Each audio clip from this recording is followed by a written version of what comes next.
Et 9h20, Jean-Louis Debré est avec nous. Bonjour. Bonjour. Merci d'être avec nous, ancien président du Conseil constitutionnel et de l'Assemblée nationale, pour ce livre, La rumeur, aux éditions Robert Laffont, Oui. qui pourrait ressembler à la vie politique d'aujourd'hui. Oui, à la vie politique d'aujourd'hui. On va voir ça dans un instant, effectivement, parce que vous avez pris beaucoup de plaisir, visiblement, donc à écrire quand même ce roman, comme on en prend à le lire, et puis on est emmené sur de fausses pistes. Bravo, Jean-Louis Debré. Juste un mot quand même sur notre époque, hein, la situation en fait que l'on vit aujourd'hui. Juste avant, là, vous nous disiez que croisez beaucoup de gens dans la rue qui sont angoissés, perdus, hein, non ? Oui, je croise des gens dans la rue qui sont perdus. Et que faut-il leur répondre ? Car j'ai toujours en mémoire cette phrase d'Anatole France. Heureux ceux qui n'ont qu'une vérité, plus heureux, plus grand, plus fort, ceux qui savent qu'il n'y a pas une vérité. Ouais. Et à l'occasion d'un rapport que j'ai fait sur les élections, j'ai interrogé beaucoup de scientifiques. Et le soir, quand je les avais... Je disais, mais qu'est-ce qu'il faut retenir ? Chacun a une vision différente. Chacun, il y en a qui me disent le virus a muté, d'autres qui disent c'est un nouveau virus. Et finalement, il y a un côté anxiogène. Et pardon, mais les radios, les télévisions... Oui, ça y participe, hein, bien sûr, forcément. Je me souviens, quand j'étais pour le premier confinement, j'étais avec mes petits-enfants, et à la fin, je coupais la télévision, parce qu'il y avait un monsieur, je ne vais pas dire son nom, qui tous les jours annonçait les morts. Ouais. Et je l'appelais Monsieur Croque-Mort. Et quand vous êtes dans une angoisse, si en plus partout, on est sans arrêt à vous dire mais c'est dramatique, etc. Vous savez plus où vous étiez. Là, en venant tout à l'heure, il y a un monsieur qui m'a arrêté là, sur le quai Kennedy et qui m'a dit est-ce que vous pensez qu'on va tous mourir rapidement ? Je sais pas. Si vous voulez, la télévision, la vie, le leitmotiv est anxiogène dans une période incertaine. Non, et Jean-Louis Debré, et les discours politiques, parce que les gens écoutent quand même encore les politiques je mets tout le monde dans le même panier. Si vous voulez, le discours politique. Moi, je suis qui ai fait un peu de politique. Je suis fasciné parce que c'est pas le discours politique, c'est le discours contradictoire des politiques. Oui, c'est vrai. Car on écoute, alors on a un ministre qui dit ça, l'autre qui dit le contraire, le troisième, il veut préciser ce que le quatrième a dit, et finalement... C'est un flou total. Où est-on ? Et sur ce que vous dites par rapport aux médias, c'est vrai que les médias, pour y participer depuis des années, on a un effet amplificateur. C'est un miroir grossissant de ce qui se passe. Et là, on a l'impression que aussi sur ce virus, certes qui est dangereux, bien sûr, etc., mais qu'on grossit les effets, les conséquences potentielles, et qu'on critique alors ceux qui veulent être un petit peu plus optimistes. Si vous voulez, c'est le serpent qui se mord la queue. Ouais. Il faut tenir au courant les gens, mais on les tient au courant par des multiples sources d'informations. Et puis j'en reviens d'ailleurs à mon livre, à la rumeur. Oui, complètement. À la rumeur. Oui. Et ce livre que j'ai écrit pendant le confinement, La rumeur, c'était parce que quand je me promenais, pendant le premier confinement, on était encore au début de tous ces... Les gens disaient, vous avez entendu, il y a une rumeur qui dit que on va tous mourir. Il y a une rumeur qui me disent que tous les jeunes de moins de 16 ans sont contaminés, etc. Et ça nourrit le complotisme ou pas ? Ça a animé un complotisme. Si vous voulez, c'est qu'au départ, je pense qu'il n'y avait pas de complot. Il y avait surtout... on vit un monde nouveau. Et on vit... Alors, vous allez me dire, les historiens, j'avais discuté avec les historiens, on a connu des épidémies. Oui, mais la médiatisation de l'économie, de l'épidémie est terrible. Quand vous aviez la peste, le choléra, etc., on enfermait les gens à un endroit, on soignait. Aujourd'hui, il suffit qu'il y ait un mort de plus pour que toute l'Europe tremble. Et donc, si vous voulez, les épidémies, on a connu, mais aujourd'hui, on a un épais amplificateur et une rumeur qui se colle là-dessus. Alors justement, pour venir sur votre roman, c'est un jeune chef d'État qui subit, entre guillemets, une rumeur. Il y a une manipulation, il y a une rumeur. On dit qu'il est gravement malade. Alors je ne vais pas tout dévoiler, etc. quand même, mais on suspecte derrière la Russie d'être là pour faire le jeu de l'extrême droite. Qu'est-ce qui vous a inspiré cette histoire ? C'est peut-être les suspicions dans l'élection de Donald Trump il y a 4 ans avec la Russie derrière, c'est quoi ? C'est ce que j'ai vu. Macron en 2017. Tout ça, vous savez, j'ai pas suffisamment de talent pour tout inventer. Arrêtez. Longtemps, j'ai été juge d'instruction et j'ai continué après quand j'étais homme politique, j'avais un petit carnet et je notais au jour le jour les réflexions quand j'interrogeais un voyou et que le voyou me regardait pas les yeux, regardait son avocat, je disais là il y a une question intéressante. Et quand j'étais au perchoir, quand j'étais au ministère de l'Intérieur, je notais tout. Et je me suis rendu compte que la rumeur, le bruit, comme on disait à l'époque, est plus importante que la réalité. Surtout dans un pays aujourd'hui où la politique est devenue un métier du spectacle. Sauf qu'avant, c'était dans les milieux en ville, dans les dîners en ville, et qu'aujourd'hui, elle est propagée partout. Aujourd'hui, vous avez raison. Aujourd'hui, c'était le dîner en ville. Alors, on bruissait, monsieur Attel. Aujourd'hui, c'est plus le dîner en ville. Ou le dîner en ville, c'est toute la France. Et donc, il y a une rumeur qui se répand. Mais parfois, la rumeur, elle est voulue. Oui, elle est orientée. Alors là, j'ai découvert, et j'ai redécouvert ce que j'avais connu quand j'étais magistrat ou responsable politique. On cherche toujours la rumeur d'où elle vient, mais on ne cherche pas d'où vraiment elle vient. On a ces a priori. Alors les services dans ce livre, les services de renseignement, c'est les Russes. Les autres, c'est les adversaires. Alors le politique cherche toujours d'adversaires. Mais il oublie souvent que la trahison, la rumeur, elle vient autour de non, nous. mais alors voilà, non mais ça nous ramène. Est-ce que vous êtes inspiré quand même beaucoup de choses que vous avez vécues, effectivement, les trahisons en politique, etc. Et la rumeur et la manipulation qui existe, ça vous l'avez vécu, vous l'avez sans doute affronté, redouté.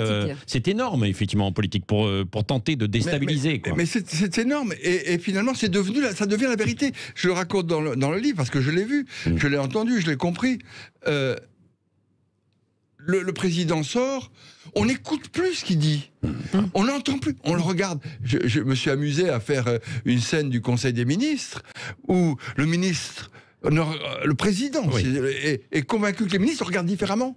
Et il suffit qu'il tousse, qu'il se gratte le nez, qu'il prenne, parce qu'il est un peu mal à la tête, et immédiatement... Mais tout le monde se méfie de tout le monde, quoi. Tout le monde se méfie de tout le monde. Mais ça, c'est vrai. Vous l'avez vécu comme ça, vous, quand vous étiez au gouvernement, quand vous avez côtoyé les uns les autres? Disons que je l'ai vécu quand je l'ai vécu, pas seulement au gouvernement, je l'ai vécu en politique, mais je l'ai vécu aussi en tant que magistrat. On voyait bien que les gens se méfient. On est dans une société de défiance. Et vous l'écrivez directement à la première page, avec la loi du chacun pour soi. Nous sommes tous les ennemis des uns les autres, disait Georges Sand. C'est très vrai. Je trouve que le mot fraternité a disparu. Le mot solidarité a disparu. Alors, naturellement, on parle beaucoup de la solidarité, il faut faire ça. Mais la solidarité des êtres humains... vous regardez, je suis très frappé, les gens ne se regardent plus en face. Ils ne se regardent plus en face. Parce que ils sont sûrs qu'à un moment, ils vont s'affronter. Et en politique, c'est aussi vrai qu'ailleurs et plus vrai qu'ailleurs. Et quand on vous regarde en face, on a l'impression que c'est pas sincère. Aujourd'hui. Allez, on va continuer d'en parler juste après une très très courte pause. Et puis les auditeurs qui nous appellent également, 0826 300 300. La rumeur, donc c'est aux éditions Robert Laffont. C'est passionnant et en même temps ça nous emmène un peu dans les méandres de la politique. Comment ça se passe à Matignon, les conseillers qui sont parfois plus importants ou se prennent pour plus importants que les ministres, etc. Enfin c'est très intéressant. Tout est vrai, tout est faux. On ne sait pas, il nous le dira dans quelques instants. Jean-Louis Debré est avec nous jusqu'à 10. Est-ce que, Jean-Louis Debré, on a voulu renouveler la classe politique avec une jeune génération? Est-ce que c'était une erreur? Parce qu'on a l'impression que finalement, les gens qu'on a au téléphone regrettent de ne pas avoir préservé quelques ténors et justement dans ce gouvernement. Il faut toujours renouveler la classe politique. Mais ce qui s'est arrivé lors des dernières consultations, c'est qu'on l'a renouvelée intégralement.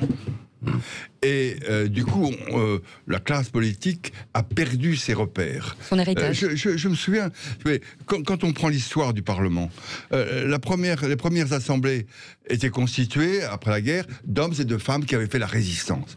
La deuxième assemblée a été composée d'hommes et de femmes qui étaient les enfants de ces gens qui avaient fait de la résistance, qui avaient une tradition, etc. Et puis tout d'un coup, il n'y a plus rien. Et donc, je suis frappé. Je prépare un petit livre sur le discours politique. Et j'ai pris les discours de la Troisième République et début de la Quatrième République, qui étaient prononcés par des hommes et des femmes qui avaient une culture, qui avaient une histoire, qui avaient vécu, qui avaient vu. Quel discours! Que ça soit de droite ou de gauche, je m'en fous. Oui, bien sûr. Et aujourd'hui, je regarde. Et je dis, mais c'est pas possible. C'est pauvre. C'est ce qui explique la fameuse déconnexion ressentie par beaucoup de Français entre ce qui est décidé à Paris, entre guillemets, dans les ministères et de l'énarchie et la réalité en fait du terrain, quoi. Et d'ailleurs, j'en viens au rapport que j'ai fait. Je vois un certain nombre de parlementaires disent aujourd'hui, pour lutter contre l'abstention, il faut le vote par correspondance. C'est vrai que l'abstention est un problème. Ouais. Mais si on analyse bien l'abstention, c'est certes dû aux maladies, aux risques, mais c'est aussi à la dégradation de l'image du politique. Car on ne sait plus ce que fait le politique. On n'y croit plus. Et l'absentéisme est le résultat de cela. Et du coup, comme on n'a plus confiance dans un certain nombre de chefs, quelle que soit leur orientation politique, eh bien, tout prend une proportion importante. La rumeur prend une proportion importante.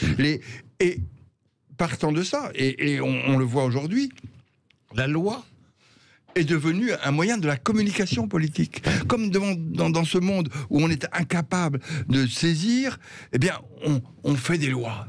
Alors, pour les auditeurs qui nous entendent, parce qu'ils vous entendent parler de votre rapport, on redit, donc vous avez été chargé d'un rapport sur les élections régionales. Non, mais en 2 mots, dites-leur, vous, quelle est votre préconisation, quoi, Moi, je pense sur les élections régionales. De toute façon, on ne pouvait pas maintenir les élections départementales et régionales, dans la mesure où la campagne électorale avait officiellement commencé, et quand on fait une campagne électorale, s'il y a le confinement et le couvre-feu, on ne peut pas en faire.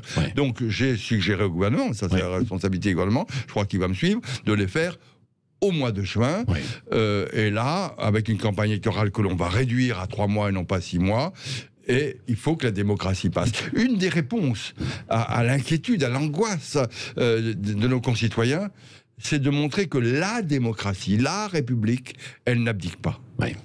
Allez, beaucoup d'appels, Jean-Louis Debré. Oui, 0826 300 300 avec Marie-Christine qui nous appelle d'Eure-et-Loire. Bonjour. Le téléphone, c'est la sonnerie. Marie-Christine, vous appelez directement Jean-Louis Debré sur son portable parce que ça sonne au moment où on vous donne la parole. Juste une petite parenthèse, j'ai plusieurs sonneries. Quand c'est la Marseillaise, c'est à droite. Quand c'est l'international, c'est la gauche. Quand c'est un député ou un sénateur, c'est l'opportuniste de Dutronc. Et quand c'est un grand chef, c'est « Je me voyais déjà ». Bon, Marie-Christine. Il manque la chanson de Dutronc, je retourne ma veste. Oui, c'est vrai. Ça, elle est valable pour tous. Il manque la chanson de Dutronc, je retourne ma veste. Alors, écoutez, c'est une suggestion que je vais retenir. Mais le problème, c'est de savoir pour qui je la mettrai. Allez, vous avez la parole, Marie-Christine. On vous écoute, Marie-Christine. Alors, oui.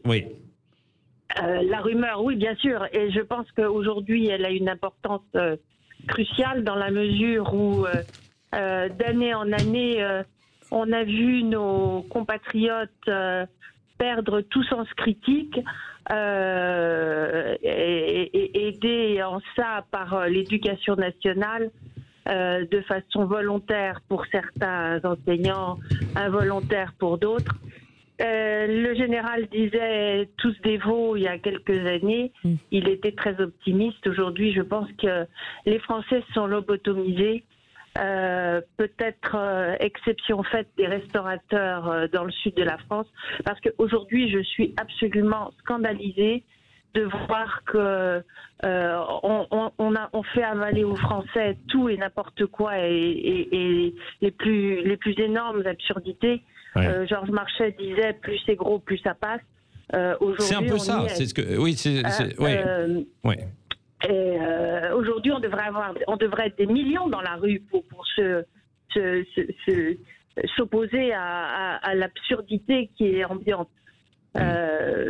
Donc, je pense que la rumeur, elle est entretenue, comme disait M. Debré, par des informations discordantes, incohérentes, qui font que plus personne n'y comprend plus rien. Oui, qui viennent du plus haut niveau, quoi. Et qui viennent du plus haut niveau. Et si je veux revenir un petit peu en arrière, la rumeur qui a détruit M. Fillon, ne l'a détruit que parce que il n'y a plus de sens critique. On encensait M. Fillon, il avait un programme remarquable, le seul programme qui tenait la route.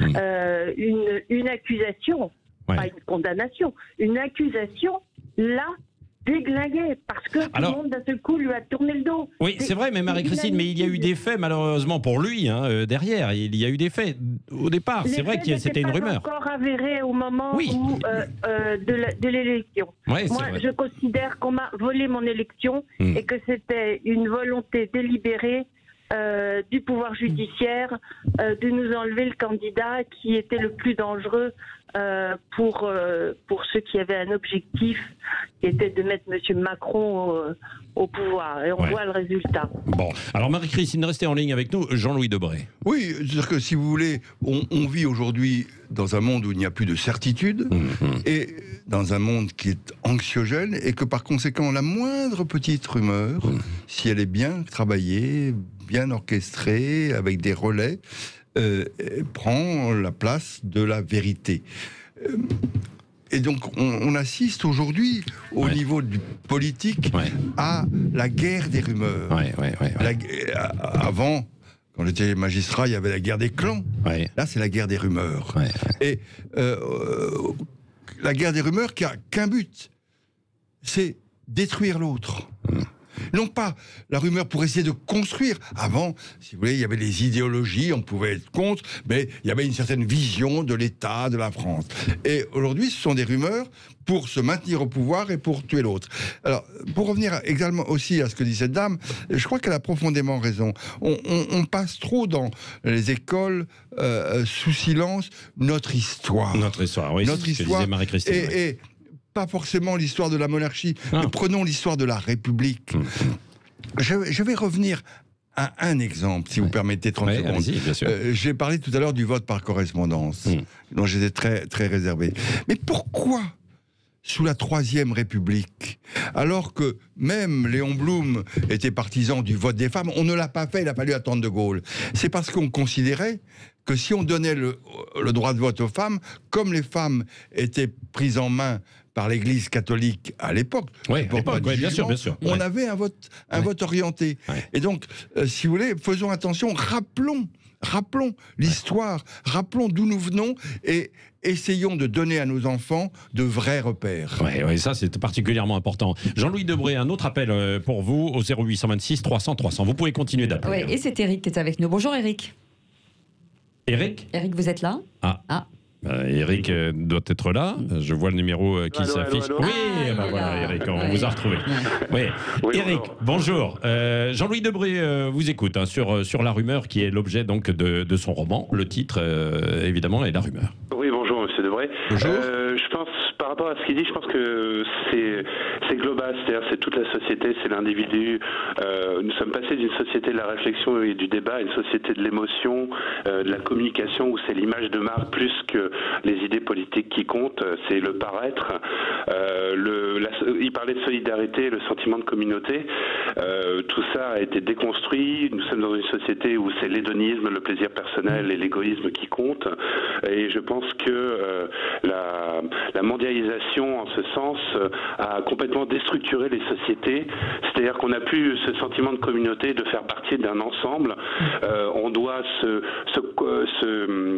conformer à une image que nous renvoie en permanence la mode, les médias, la musique. Enfin, c'est au niveau global. Et la rumeur vient avec cette société de médias. Ça a fait chambre d'écho parce qu'en fait, ça existe depuis toujours.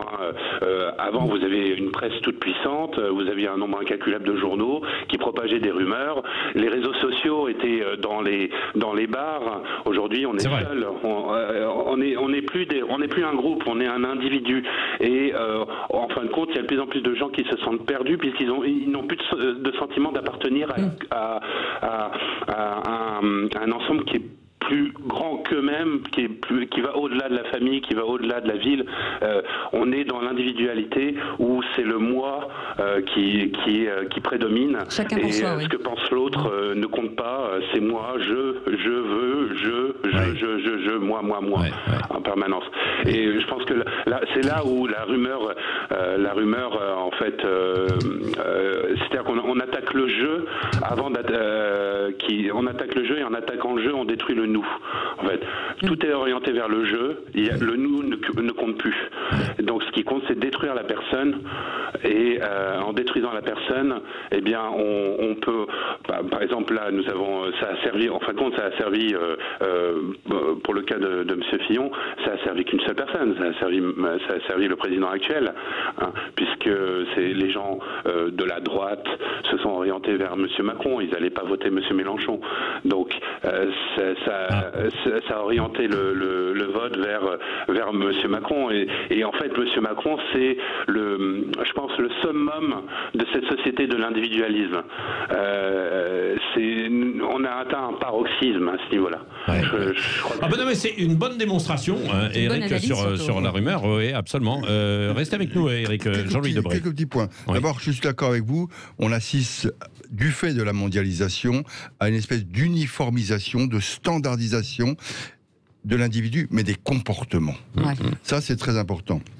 Deuxièmement, cette mondialisation a fait disparaître l'une des plus fortes solidarités, qui était la solidarité nationale, au profit d'un espèce de monde imprécis. Et qu'aujourd'hui, alors, c'est un peu la différence. C'est vrai que les journaux ont toujours existé, mais le poids, l'influence de la rumeur reprise par les réseaux sociaux est considérable. J'étais très frappé parce que j'ai des petits-enfants et je les regardais.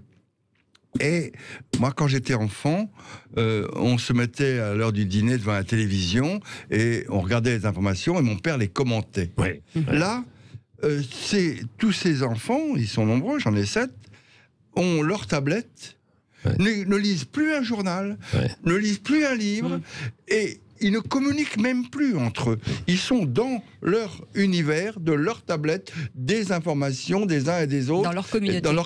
Dans leur communauté, etc. Et par conséquent, il n'y a plus de vie en société. Et nous avons le résultat de ça. Et je me souviens, un petit souvenir personnel, quand je suis arrivé au Conseil constitutionnel, la première loi que j'ai eu à examiner en tant que membre du Conseil constitutionnel, président du Conseil constitutionnel, c'est une loi de lutte contre l'immigration. Et je me suis rendu compte que c'était la 3e en 4 ans. Oui. Mais les 3 premières, elles n'avaient pas eu les décrets d'application. C'est-à-dire qu'on est dans une période totalement d'affichage. Il faut faire croire, il faut laisser sembler, il faut donner l'impression, il faut faire courir une rumeur. Alors, on est sorti du terrain des idées au terrain de l'affrontement des personnes. Et c'est l'objet de ce livre. Oui. Il ne s'agit plus de combattre une idée, une conception. Je ne suis pas marxiste, tu es marxiste, je suis libéral. Non. L'écroulement des idéologies, après les conséquences du mur de Berlin, a fait que il n'y a plus d'idéologie en France. Plus d'idéologie. Personne n'ose aujourd'hui, surtout aujourd'hui, se dire libéral. Libéral où l'État ne doit pas intervenir. L'État, il n'a jamais autant intervenir. Tous les matins, on apprend qu'il des milliards tombent. Ouais. On ne sait pas d'où d'ailleurs.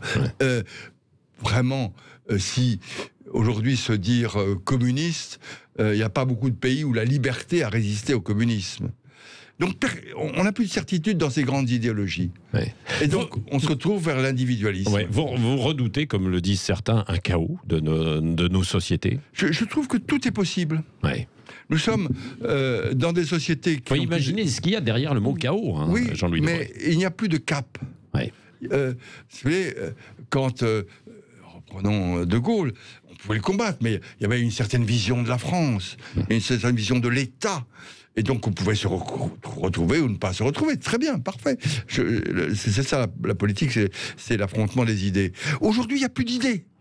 Et donc, dans cet état d'anxiété, d'angoisse, de révolte, tout peut tomber d'un côté ou de l'autre. C'est le en même temps. Mais comment on peut faire pour éviter qu'on s'oppose aux agriculteurs, on s'oppose aux policiers, on s'oppose... En fait, il y a des oppositions, tout le monde s'oppose, et il n'y a plus de débat, il n'y a que de la violence, en fait. C'est-à-dire qu'on ne débat plus, on aboie. Il n'y a pas de discussion possible. Il n'y a pas de... je voudrais... m'enrichir de ta vérité, dis-moi. Non, c'est paf, paf, paf. Tout est... Regardez les débats à l'Assemblée nationale. Je suis fasciné. Il n'y a plus de débat. Il y a des monologues où on affiche des certitudes, on véhicule des rumeurs, mais on n'écoute plus l'autre. Or, une société, surtout dans des périodes d'inquiétude, de doute, doit pouvoir s'appuyer sur le débat. Oui. Mais ça, c'est la responsabilité de certains politiques aussi d'être... Mais c'est la responsabilité des politiques. Mais aujourd'hui, ces politiques, ils n'ont aucune expérience de la vie. Moi, je disais toujours quand j'étais élu que aller le dimanche sur les marchés d'Évreux me permettait à moi, député, de me faire engueuler.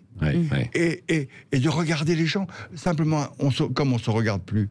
Le regard des gens parle de manière plus éloquente qu'un long discours. Et il y a des gens qui ne savent pas bien parler, mais la façon dont ils me regardaient sur le marché, je voyais qu'ils désapprouvaient ou qu'ils approuvaient. Et il y a peut-être plus justement de filtre entre directement le président de la République et puis les élus en fait de terrain, parce qu'on ne les connaît pas très bien. Les députés aujourd'hui, on a du mal, ce ne sont pas forcément les maires de nos communes, etc. Donc il y a besoin de ça. C'est-à-dire que Jacques Chirac avait besoin de vous pour que vous fassiez engueuler sur le terrain. Mais je racontais un jour que quand je rentrais dans le bureau de Chirac le dimanche matin, il me disait, ne me dis pas ce qui va bien.